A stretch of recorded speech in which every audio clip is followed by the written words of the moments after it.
So The Boys, very, very popular Amazon show. Maybe one of the most popular streaming superhero shows of all time, depending on whose metrics you use. How does it compare to the comic? Let's talk about it.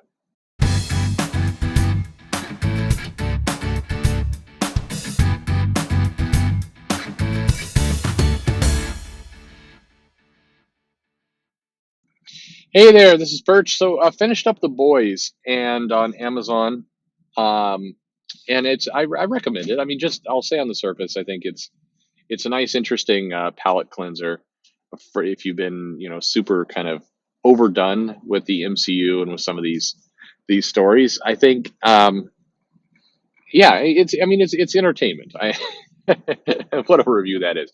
I've watched a lot of shows and I've become not necessarily more cynical, just I guess more demanding of what's going to be really good content. You see some of the same story and plots play out. Have you ever had this where you're watching along on a show and you know what's going to come next because you've seen this twist before, and so it doesn't. It's not that it takes away from the story. It's just you're like, oh yeah, okay, we're going for that. There's some elements of that in the boys. I think it has has some very predictable plot twists and elements.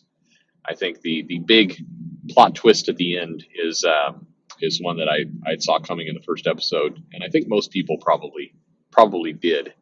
But anyway, so I should say at this point, spoilers, 1,000 times spoilers. We're going to spoil the comic and the show. So if you haven't seen the boys and you have interest in it, maybe don't you stop now because I'm going to talk add links about the series and kind of what exists there. And I may do a couple videos on this because there's a lot to unpack here about the boys and you can tell I'm getting more professional by the way because I'm saying words like unpack and I'm subverting expectations by unpacking this story in an overly complex system through a series of lenses that will help me identify. Sorry, I can't keep going. Um, first and foremost, to answer some just basic questions about the boys, is it like the comic? Well, yes, it definitely has a lot of elements that are the same. They have some similar story moments. They have similar characters. The names exist. Everything else, but it's definitely a severe departure from the comic. It is not the comic at a very very high level sketch is about a formal kind of underground CIA operation designed to keep superheroes in check. And there's some personal things in it for, in particular, Butcher and Huey, who are kind of the two main characters. But it also is, the story is designed to I take a broader look at superheroes. So, some people may not know. So, The Boys originally was pitched as Warren Ellis pitched it as a DC comic, and it was initially supposed to be set in DC continuity with Superman and Batman and all the rest, and it was going to have the real superheroes there, and it would have the Butcher and the CIA operatives kind of keeping them in check, watching them from the background. This pitch has been given before, by the way, for both Marvel and DC. This kind of idea of like the humans watching the superheroes and how that world would go. And it's taken different forms. Damage Control by Marvel was originally intended to be kind of a similar take of, how humans interact in a superhero world. Marvel's had some elements of that. But anyways, originally pitched to DC. Obviously, it could not work at DC for a ton of reasons if you've read The Boys. And it wouldn't work for Warren Ellis to come in and do that title with Superman and Batman. I mean, he's going to. I think the original pitch quote that's gone around for years and years was, "This will out preacher preacher." So if you try and think of that, and then you try and think of it, in the context of the DC superheroes and everything else, whatever. So the title was kind of shuffled off to Wildstorm, and it existed there for a brief period of time, and then this is probably where I just need to do another video. Crazy happened. And then it ultimately wound up at Dynamite with a lot of anger and hard feelings and rage and people screwing each other over and last second decisions and you can pick your villains. There's plenty of them in that story. But at any rate, Warren Ellis told this story of these humans trying to keep superheroes in check and some personal motivations behind it and kind of the crazy story behind it. And like Preacher, throw in a bunch of really over the top, oddball situations and scenarios that would make the story really come to life, if you will. I've done this bit in the past that for whatever reason gets creators really ticked off. I don't know why. Of all the things I've done on social media, I've done the creators words inside comics, and that gets people mad. I've done the creators in crisis, which weirdly nobody got mad about. Well, one person got mad, one creator, which was not a big shock. Who just seems completely unable to take any kind of joke.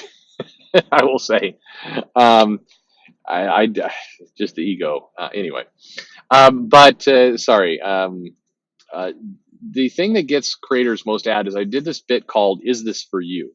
And the idea was to try and, in a very neutral way, say, here's a comic, here's what it's about. Would you like it or not? If you like these things, you might like it. If you don't like these things, you wouldn't like it. Just as more of a recommendation. I think I can hold myself up to say I have not inserted little snipes or jabs or jokes in these. They're really by the book. I mean, God knows I did Zoe Quinn's Goddess mode and kept it straight down the line of like here's the audience that will like it, here's the audience that won't. But for whatever reason, that bit has gotten me so many complaints from creators and some blocks of just they do not like that element. I don't know why, but when it comes to the boys, either the show or the comic, um, is this for you? Well, if you liked Preacher, then probably this is a slam dunk for you. You're going to like it. If you like kind of, I don't say dirtier humor, but you're good with uh, raw humor, if you will, and you kind of are tired of the superhero genre and you want to see some of that kind of underbelly of stuff, then this is for you. If you on shows, if you like Rainn Wilson's, is that right, Rainn Wilson? Super. That if you like that movie, you will probably like the show a lot. If you like Mystery Men, kind of that type element, some comedy, some superhero, you'll probably like that. You need to not be squeamish about violence, sex, dirty kind of situations. That's what's going to be in The Boys. And Warren Ellis, to his credit, I think he does it well. I think a lot of people have tried to mimic or copy Warren Ellis and done it poorly. So you're going to be getting dirty humor, but you're going to be getting a good view of it. I don't know if that's the best way to put it, but you're going to be getting somebody who knows how to use that humor well. It still may not be for you, but at least you're not getting kind of amateur hour poop jokes, if you will. You'll be getting professional poop jokes.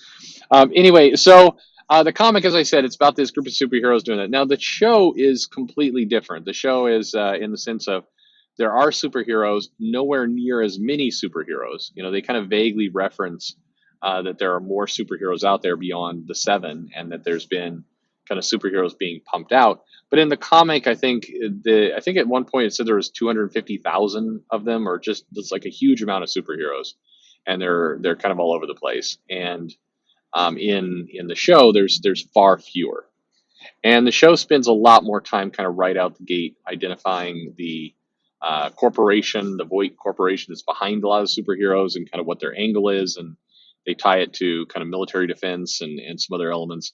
And the boys themselves, while it's the same group, how they come together is a little different, and they're not a formal CIA organization. They're just kind of out for some revenge. So it's not, um, it's not a government agency, and that just changes the mix a little bit. And so for a lot of the show, it's really about kind of getting to, in one case, A Train for Huey and Homelander for Butcher, but it's a little bit unclear if Butcher and the boys are set up to kind of take out all superheroes. You get definitely disdain from Butcher at superheroes that you have in the comic, but it's a little bit more focused toward Homelander. He's got a very personal grudge toward Homelander, and that is kind of right front and center. So it's there's just it's a little bit different kind of in how they take that on. And the other thing that the show does is it's not it spends a lot of time away from the boys. So it's trying to build up a lot of the other characters. And here's probably where it diverts the most is characters like Starlight and Maeve and the Deep are completely different from their comic version. And I think so I've had some time to think about it. Again, this is probably another video. I'll go into this topic a little bit more. One thing about the boys, the comic, is it was kind of unapologetic superhero, shenanigans and what was going on. Probably very sexist, and if you're keeping score in terms of how it portrayed characters in certain things. It's always interesting. People have called Warren Ellis's work very sexist. I don't think anybody really comes off looking amazing. It's not like he writes these stories where like the men are all awesome and the women are subservient. I mean, everybody kind of looks like a heel in his comics. Um, in the comics, the character of Starlight is evangelical and a lot more, I would say, I don't know, not pure is the wrong word, but definitely subdued. Submissive. I don't know. There's just she falls for Huey, and they have this relationship that's very sweet and everything else. But she's not a empowered woman, if you will. And in the TV in the show in the first season, they definitely have her more confident, a little bit more empowered. You kind of see her go through that journey in the show, and because it's 8 episodes, it's kind of an accelerated journey.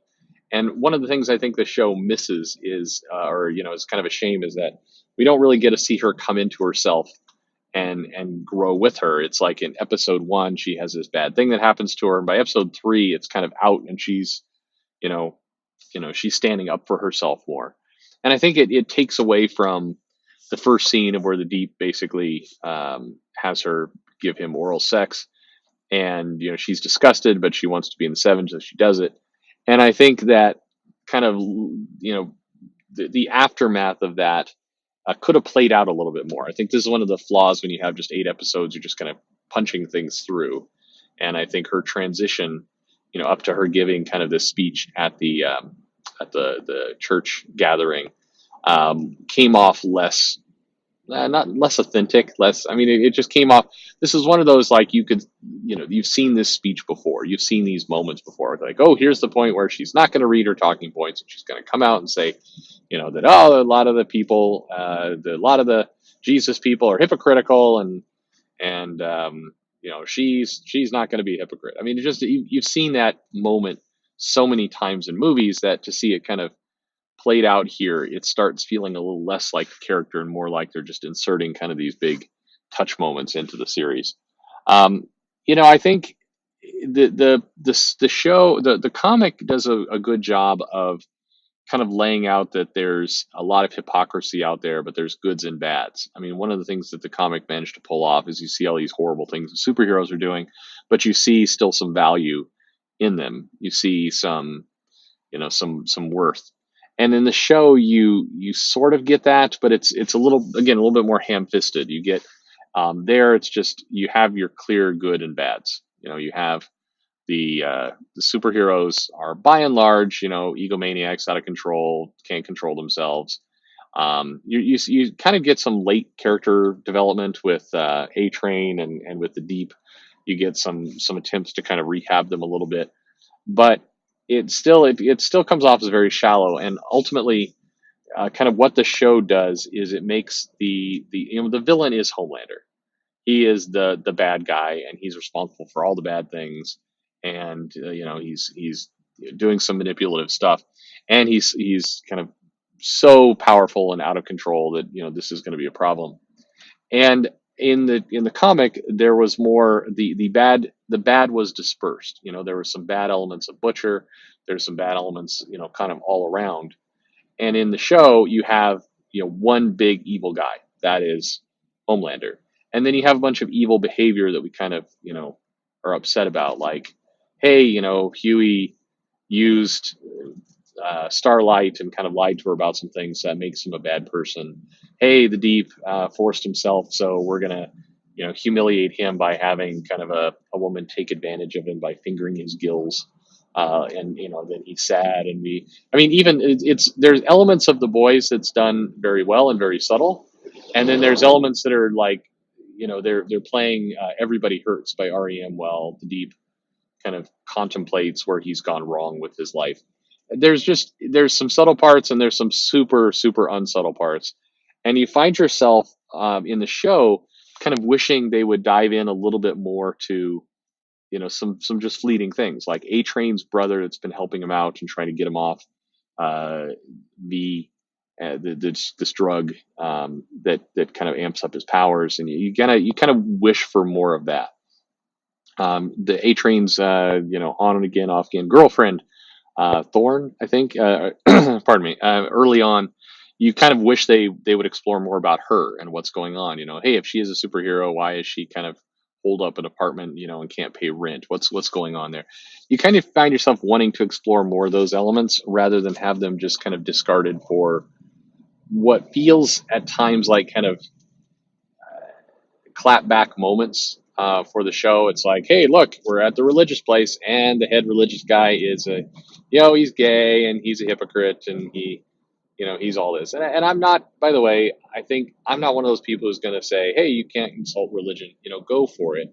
It's just when you go at it again and again and again and again and again, at some point, it's like this isn't an original story anymore. It's kind of a greatest hits collection of things to be upset about or TV moments, and that's kind of how it feels. Same thing with kind of the Me Too. They wanted to hit on the hypocrisy of religion. They wanted to hit upon the Me Too movement. They wanted to hit upon these different things, and in some cases, it feels like it took away from the story that could have been told rather than added to it.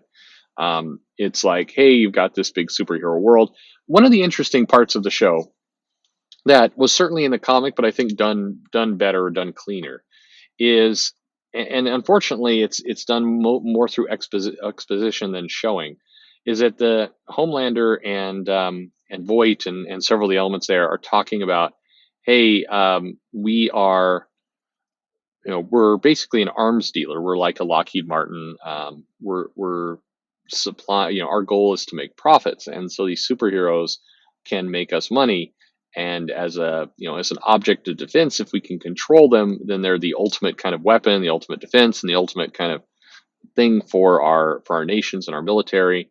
And hey, we're going to give some drugs to the opposition, so we get some fear going that the terrorists have a superhero too, and how are we going to tackle that? And that whole dynamic is a pretty interesting one. And it's not new. You've seen some of these elements before, but in context of kind of the Marvel universe and DC and all these other movies, the idea of superheroes as kind of uncontrollable pawns that can be used for kind of profit and destruction that's an interesting one.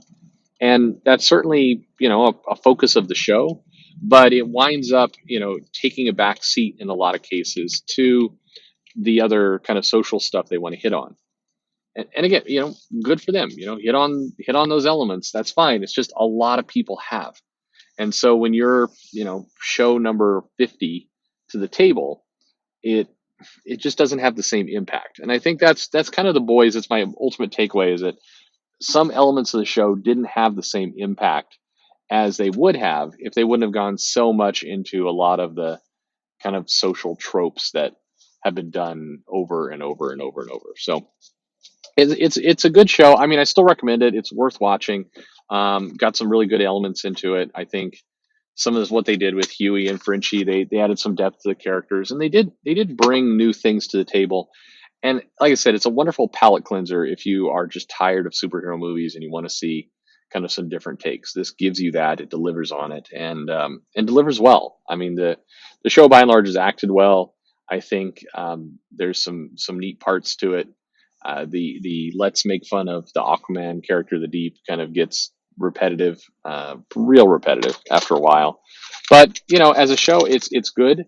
What I'm kind of scared about is, this show, if it's really popular, well, it is really popular. There will be some knockoffs of this show. So given that this show used a bunch of knockoff elements from other shows, I can only imagine the watering down we're getting to with this. And I'm also curious how this shows up in the comics, because, um, like I said, this show is getting very, very popular. And I can only imagine, are we about to return to the early 2000s, leather, dark and gritty, kind of take on some hero teams. I don't know. Feels like we're about to enter a new era in comics, and I'm fascinated to see how what different elements come into play. But that's my initial take on the boys. Let me know your thoughts, your comments below. I'm going to do a couple videos on the boys because there's a bunch of elements I want to go deeper into, and really talk about kind of how they worked and maybe how they translate for comics and other things. But hope you enjoyed it. And leave me a comment below, like, subscribe, hit the bell for notification. Follow me on Twitter at Comic Perch, and thank you for listening.